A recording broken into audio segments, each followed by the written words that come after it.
bendiga a nuestros amigos, hermanos de la iglesia y familiares. Siempre orando encarecidamente por cada uno de ustedes para que la bendición de Dios siempre les llene y en cada momento puedan disfrutar de esa gloria, de ese poder, de lo grande que es la experiencia con el Espíritu Santo. Hoy quiero ministrarle este tema, la protección divina. La protección divina. La protección divina. Amén, amén, amén. Oremos. Padre nuestro que estás en los cielos, en esta hora delante de tu presencia ponemos nuestras vidas para que de una manera especial tú abras nuestra mente y nuestro corazón y podamos entender tu palabra para poder crecer espiritualmente, nuestra fe pueda ser fortalecida y poder ganar nuevas batallas. En el nombre de Jesús. Amén. En la primera epístola de Pedro, capítulo 1, el versículo 5 dice: que sois guardados por el poder de Dios mediante la fe, para alcanzar la salvación que está preparada para ser manifestada en el tiempo postrero. Aquí hay una frase clave, guardados por el poder de Dios, que enfatiza el poder protector de Dios. La palabra guardados, es decir, protegidos por su poder, nos deja una sensación de seguridad frente a todo aquello que a nuestro entender amenaza nuestra supervivencia en este mundo. En el griego, este verbo es un término militar que puede significar proteger a alguien del peligro. Somos protegidos durante nuestra permanencia en esta tierra, ya que Dios no permite que Satanás nos dañe. Estamos escudados por el poder de Dios por medio de la fe, y al hablar de la fe, menciona tanto el poder protector de Dios como la responsabilidad humana. En otras palabras, aunque Dios ha prometido protegernos, nosotros debemos emplear nuestra fe en nuestra lucha contra el enemigo. La promesa de nuestra herencia es segura, porque somos guardados por el poder de Dios, asegurándonos que soportaremos mediante la fe hasta que regrese Jesús. La persona que es guardada es una persona que permanece en una relación continua de fe con Dios. Amén, amén, amén. Vamos a analizar con ustedes acerca de la protección de Dios en ciertos momentos. Amén. Número 1, la protección sobre el pueblo de Israel. En el libro de Éxodo, capítulo 19, los versículos 3 y 4 dice: y Moisés subió a Dios, y Jehová lo llamó desde el monte diciendo: así dirás a la casa de Jacob y anunciarás a los hijos de Israel: vosotros visteis lo que hice a los egipcios y cómo os tomé sobre alas de águilas y os he traído a mí. Moisés, conducido por Dios, subió al monte para encontrarse con Dios como lo había hecho antes. Y Jehová habló otra vez con Moisés. Dios le dio un mensaje a Israel a través de Moisés, un mensaje en cuanto a su propósito y destino a Israel, para Israel. Aleluya. Este destino estaba basado en lo que Dios ya había hecho por ellos en la gran liberación de Egipto. Los israelitas habían viajado desde Egipto hasta el monte Sinaí, protegidos por la gracia y la misericordia de Dios. Dios les recordó lo que había hecho a los egipcios y la manera milagrosa en que les había transportado, como dice el texto, sobre alas de águila, sobre alas de águila. Las alas de las águilas son fuertes y seguras, pero también hablan de una protección cuidadosa. Se dice que las águilas no llevan a los aguiluchos en sus garras como otras aves. Los aguiluchos se sujetan a sí mismos en la parte superior del águila madre y son protegidos mientras son llevados. De esta manera, el águila despierta a sus crías para que empiecen a volar y ver por sí misma. Revolotea, abre las alas, muestra las mociones de volar a sus polluelos. Los lleva arriba con la fuerza de sus alas y al comenzar a volar ellos, si necesitan ayuda, los recoge y los lleva otra vez sobre sus alas. De esa manera los levanta y los entrena a volar.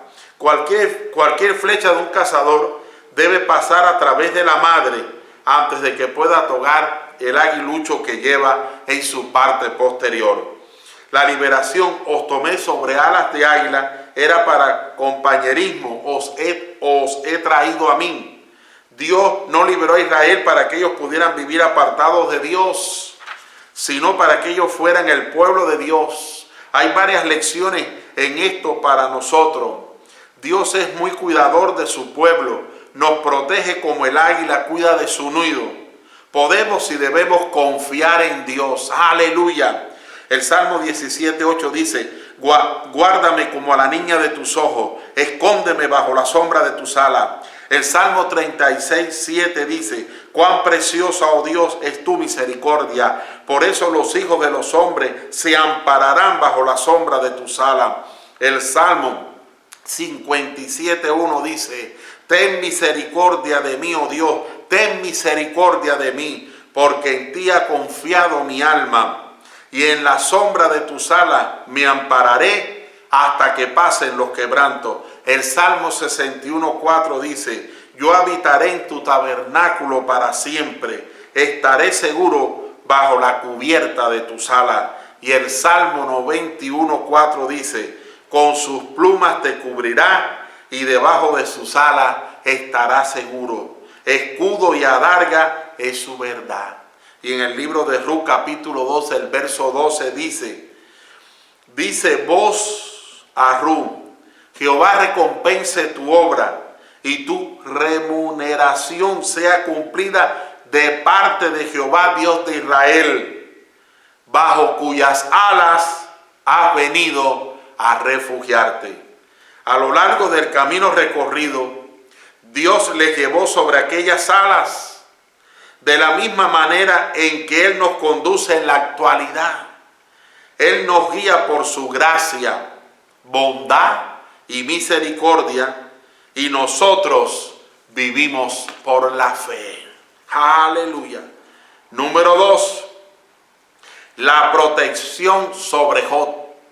En el libro de Job capítulo 1, los versículos 9 y 10 dice, respondiendo Satanás al Señor dijo, ¿acaso teme Job a Dios de balde?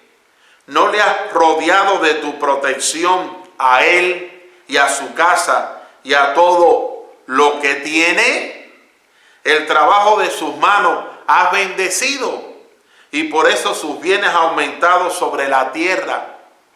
Esta frase da a entender que Satanás había estado intentando acercarse a él para causarle algún daño y había descubierto que había una valla de protección a su alrededor. Por lo tanto, no había podido quebrar esa línea de defensa. Aquí observamos que hay 3 círculos de protección: la vida de Job, la familia de Job y los bienes de Job. Creemos que hay hoy un cerco de protección alrededor de cada creyente, de cada uno de nosotros, y que Satanás no puede tocarnos a menos que Dios lo permita. Y si Dios lo permite será porque Él tiene un propósito. Esta es una de las lecciones que este libro de Job nos enseña. Aleluya. En el libro de la doctora Brown, él vino a libertar a los cautivos.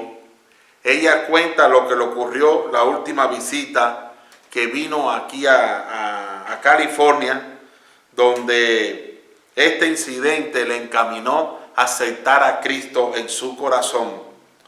Y comenzaron a poner en duda las afirmaciones en la vida de ella de que Satanás no era más poderoso que Dios.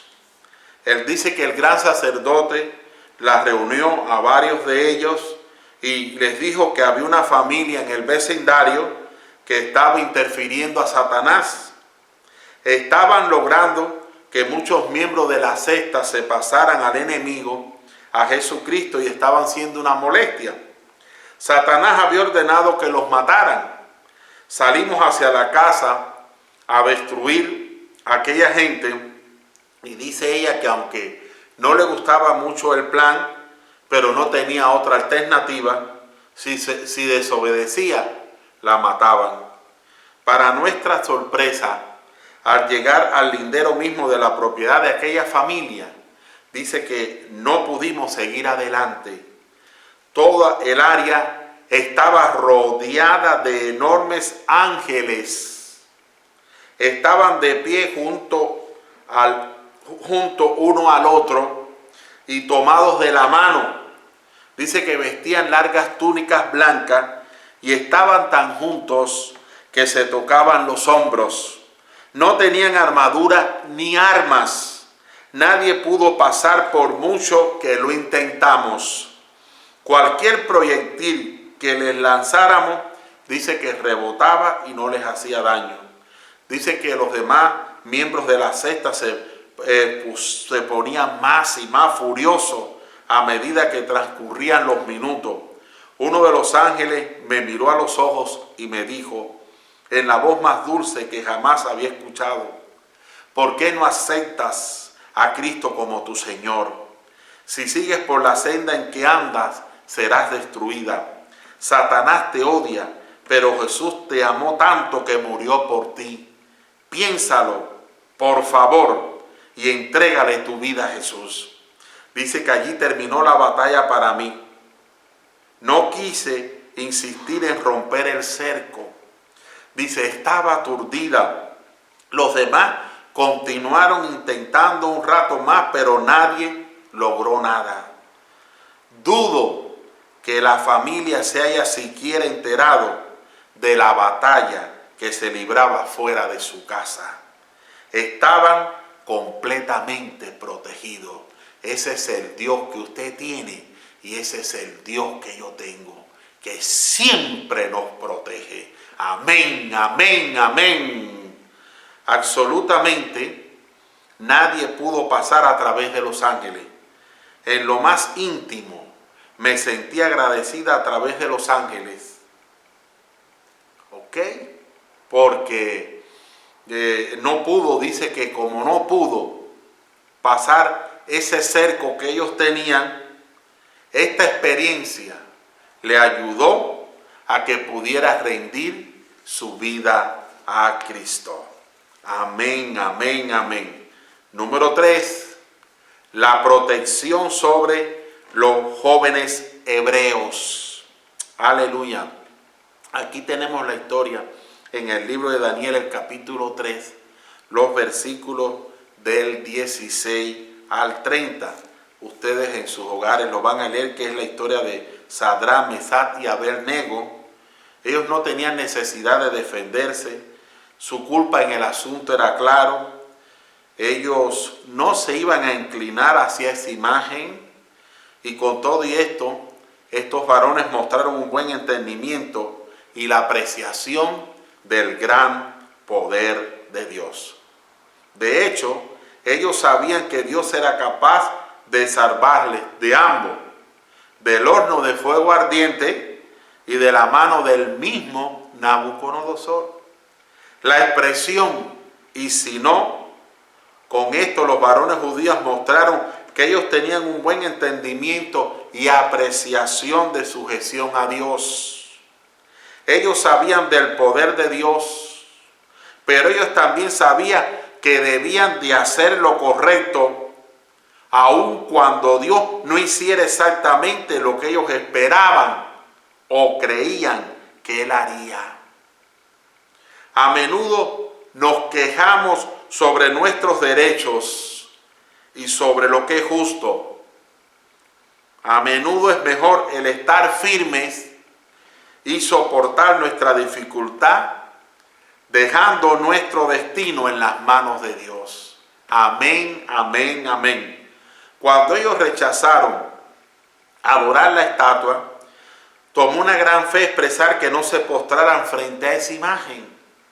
Estos hombres permanecieron firmes cuando fueron retados a comer la porción de la porción impura, y vieron cómo Dios bendijo su obediencia. Eso les dio valentía para obedecer ahora, a pesar de la intensa intimidación. Los varones se mantuvieron con valor en su confesión de fe. Dice que fueron atados con sus mantos, sus calzas, sus turbantes y sus vestidos. Todo fue hecho para asegurarse que estos 3 varones hebreos fueron quemados rápida y completamente. Era asombroso que cualquiera sobreviviera por un momento dentro del horno cuando otros perecieron en la puerta. El emperador dice que había 4 varones sueltos y el aspecto del cuarto era semejante a hijo de los dioses. Jesús literalmente estaba con ellos en lo peor de sus pruebas. Nabucodonosor también observó que los 4 hombres estaban sueltos en el fuego. El fuego únicamente quemó las cuerdas que le ataban. Antes que ellos salieran del horno, este gobernante reconoció que estos varones servían al verdadero Dios, el Dios Altísimo. Ni siquiera a olor de fuego tenían. Esto demuestra que tan completa fue su liberación. Al ver a Dios obrando en la vida de su pueblo, fue un testimonio extremadamente efectivo para este rey. Este testimonio debería traer consuelo y seguridad a nuestras vidas, porque podemos contar con la presencia misma de Jesús en los momentos más difíciles y que Él controla toda situación. También tenemos a Daniel en el foso de los leones, en el libro de Daniel capítulo 6, los versículos del 1 al 28. Usted lo va a dar lectura en su hogar. Observamos cómo al principio de este capítulo planearon un complot contra Daniel. Los gobernadores y sátrapas envidiaban a Daniel. Los enemigos de Daniel examinaban su vida buscando alguna falta en él para acusarle. El plan de los enemigos de Daniel se puso en marcha. Cualquiera que en el espacio de 30 días demandare petición de cualquier dios u hombre aparte del rey, va a ser echado en el foso de los leones. Sin lugar a duda, Daniel se encontraba en una gran desventaja numérica. Parece que todos los líderes estaban en contra de él. ¿Qué hizo Daniel una vez que conoció el edicto que había sido firmado por el rey? Pues siguió haciendo lo que llevaba años haciendo: orar al Dios del cielo. Si alguien le podía entender y sacar de aquel problema, era Dios. Amén, amén. Notamos que oraba en dirección a Jerusalén. Y otro detalle interesante es que Daniel daba gracias delante de Dios. Oraba constantemente, dice que 3 veces al día. Dice que Daniel es denunciado por sus enemigos y condenado. Qué triste resulta imaginar a Daniel, un hombre venerable, justo, ser llevado como el más vil de los malhechores para ser devorado por las bestias solo por orar a su Dios. Pero vemos que la liberación de Daniel llega y sus enemigos son condenados. Después de una noche de insomnio, dice, el rey se levantó muy de mañana y fue al foso de los leones. Pronto descubrió que el Dios al que servía Daniel sí que le había podido librar. Este fue un poderoso testimonio a un rey pagano sobre la fidelidad y el poder de Dios. Amén, amén, amén. Una vez más en este libro, Dios había demostrado que Él cuida de aquellos que confían en Él. Los enemigos de Daniel recibieron el mismo castigo que habían ideado para él. Y por supuesto, aquellos leones hambrientos no tardaron en apoderarse de ellos. Lo que evidencia que el hecho de que no se hubieran comido antes a Daniel no era por falta de hambre, sino porque una fuerza superior se lo había impedido. Amén, amén, amén. Gloria a Dios. Aleluya. Aleluya. Número 4, la protección sobre los discípulos. Ahí lo tenemos en la liberación de Pedro. Hechos capítulo 12, los versículos del 6 al 11. En su caso usted va a lectura. Dice que Pedro no demostraba ninguna señal de ansiedad. Estaba profundamente dormido en lo que parecía ser la última noche antes de la ejecución. Las cadenas, las guardias, las puertas de la cárcel no eran nada para Dios y sus mensajeros elegidos. Pedro fue instantáneamente librado. Pedro obedeció sin saber realmente lo que estaba sucediendo. Sabía lo suficiente como para sentir que Dios estaba haciendo algo y la explicación podría venir después. Pasaron inadvertidos para los guardias, tanto los que custodiaban a Pedro al lado de la puerta como el resto de la guardia. Dice que no percibieron la salida del prisionero. La puerta de la prisión se abrió por sí misma. El griego utiliza un término muy interesante, automatos. Dice que se abrió automáticamente. No se dice que el ángel interviniera para ello. Dios lo hizo. Pedro estaba en la calle en libertad. La confesión en su mente había obrado en su favor. Dios lo había librado de Herodes y de todo el pueblo. Amén. Dios protegió a Pedro. Aleluya. También tenemos a otra historia. Pablo y Silas dice que cantaban en la prisión. En Hechos también tenemos ahí el capítulo 16, los versículos del 25 al 36. Dice, a pesar de que habían sido arrestados, azotados y encarcelados por hacer el bien, Pablo y Silas estaban llenos de gozo y entonaron alabanzas a Dios. Parecía que nada los detendría de alabar a Dios. Oraciones y alabanzas a Dios a medianoche en medio de una prisión brutal. Las paredes de esa prisión probablemente nunca habían escuchado tal sonido. Este terremoto fue claramente sobrenatural, no solo por el tiempo y el lugar, sino porque se abrieron todas las puertas y las cadenas de todos se soltaron. Amén, amén, amén. Me bendice mucho los versículos 32, 33 y 34 sobre el carcelero. ¿Qué diferencia? Él había causado las heridas de estos hombres, pero entonces dice que les lavó las heridas.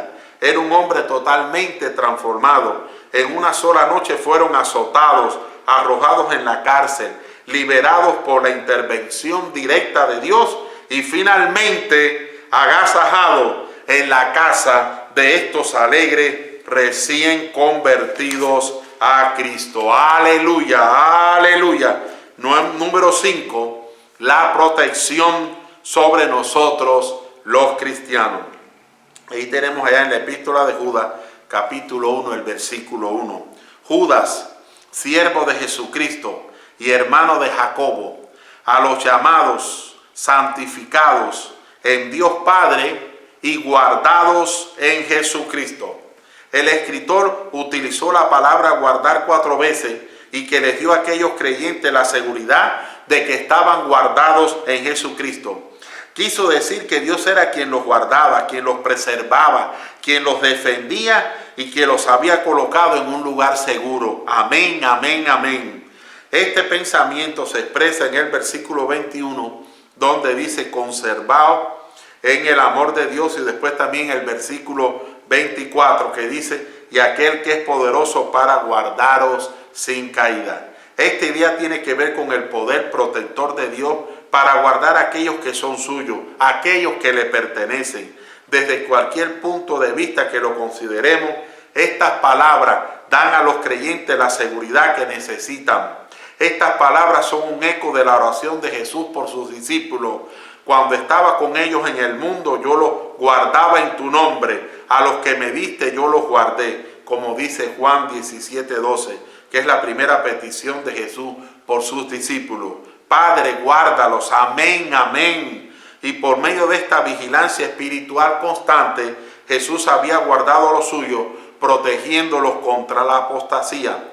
El que continuemos en Jesús no se deja a nuestro esfuerzo solamente. El mundo, la carne y el diablo son tan poderosos, tan penetrantes y tan seductivos que nunca podríamos permanecer por nuestros propios esfuerzos. Si continuamos con Jesús es porque Él ha orado por nosotros. Padre, guárdalos. El Padre protege a los seguidores de Jesús de los ataques de Satanás, como dice Juan 17, el versículo 15. Jesús le pidió a Dios que protegiera a sus discípulos de los ataques del maligno. Nos da ánimo y confianza saber que Dios está vigilando nuestras vidas como un centinela para mantenernos a salvo del mal. Amén, amén, amén. El hecho de que algunas veces caigamos en la tentación es debido a que tratamos de enfrentarnos con ella dependiendo de nuestras propias fuerzas, en lugar de buscar la ayuda y de reconocer la presencia de nuestro protector. Y dice la palabra que nos guarda sanos y salvos para la venida de Jesucristo. Dice en la primera epístola a los Tesalonicenses, capítulo 5, el versículo 23. Y el mismo Dios de paz os santifique por completo, y todo vuestro ser, espíritu, alma y cuerpo sea guardado irreprensible para la venida de nuestro Señor Jesucristo. Amén, amén, amén. Pablo conoce la necesidad del creyente en la vida cristiana. En este pasaje, él apunta hacia la fuente de poder para el creyente. Es como si nos quisiera decir, con nuestra propia fuerza nosotros no podemos cumplir con los preceptos que nos acaba de ordenar. Necesitamos a Dios, a ese Dios de paz. El recurso está en el Dios de paz que fue capaz de hacer la paz. El Dios de paz que está al lado del creyente. El Dios de paz que puede aplastar a Satanás. El Dios de paz que puede santificar al creyente separándolo para Él. Aleluya. La verdadera santificación implica todo el ser. Es imposible estar santificado en forma parcial. Que haya ciertos aspectos de la vida que no estén santificados. Cada fase de la vida debe ser sometida al poder purificador del Espíritu de Dios. Amén, amén. Pablo aquí no presenta un estudio de la naturaleza del hombre, sino que está asegurando a sus hermanos que ninguna parte de sus vidas quedará sin recibir la influencia del poder santificador de Dios. Amén, amén. El que está santificado será guardado por el Señor y será presentado irreprensible en el gran día de la venida de Cristo. Mi Cristo es todopoderoso. Nuestro Cristo es todopoderoso. No confiamos en un Dios que no puede. Confiamos en Cristo que puede guardarnos con poder. Cristo me guarda con poder, dice el himno. No hay quien pueda entrar a una casa donde su guarda es Cristo. No hay vida derrotada cuando su ayudador es el Dios de Jacob. No hay gigante que no caiga en el nombre de Jehová de los ejércitos. Amén, amén. ¿Quién te podrá hacer caer cuando tu guardián, el poderoso de Israel, es el que te sostiene? Amén, amén, amén, amén. Y termino con estas palabras. Dios nos brinda una protección tan perfecta que nada de lo que el ser humano ha inventado para protegerse es tan seguro, poderoso y eficaz como el cuidado, el amparo, la defensa, la ayuda y el oportuno socorro que el Señor nos da tanto en el plano natural y físico como en lo espiritual. Amén, amén, amén. Aleluya.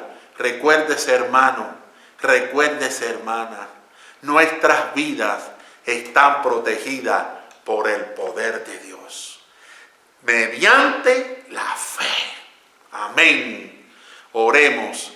Padre nuestro que estás en los cielos, en esta hora ponemos delante tu presencia a los Royal Rangers de la iglesia, a las misioneritas, ponemos delante de tu presencia a los adolescentes, a los jóvenes, a los varones, a las damas, los ujieres, evangelismo, escuela dominical, los matrimonios. Ponemos delante de tu presencia a los misioneros que estamos sosteniendo. Ponemos delante de tu presencia al cuerpo de diáconos, al liderazgo, a la familia pastoral. Ponemos delante de tu presencia los matrimonios de la iglesia, a las viudas, a los huérfanos, a las madres solteras, a cada hermano, a cada hermana de la iglesia, a todos aquellos que han de escuchar este mensaje, también lo ponemos delante de ti. Ayúdanos a vivir siempre con esa seguridad y con esa confianza de que somos guardados por el poder de Dios. Que nuestra fe siempre esté activa, que nuestra fe siempre esté al nivel que la palabra nos plantea, para que nosotros podamos disfrutar de esa protección. Ayuda a este pueblo amado, levanta la fe, levántanos cada día en fe, levántanos, porque así dice el texto bíblico: soy guardado del poder de Dios mediante la fe. Si la fe mía está flaca, si la fe mía está débil, si la fe mía está en un nivel bajo, mi vida no va a ser protegida por el poder de Dios. Por eso en esta hora yo te pido un levantamiento en nuestra fe. Aleluya. Ayúdanos, Señor, levanta nuestra fe y que cada día nosotros podamos disfrutar de ser guardados por el poder de Dios. Aleluya. Dios les bendiga. Sigamos adelante. Maranata, la venida del Señor pronto viene. También quería decirle a los hermanos de la iglesia que los domingos seguimos en el ayuno congregacional hasta las 3 de la tarde. Ahí seguimos clamando, ahí seguimos gimiendo, ahí seguimos deshaciendo toda obra del mal. Dios les bendiga. Les extraño mucho. Un beso y un abrazo. Amén, amén, amén.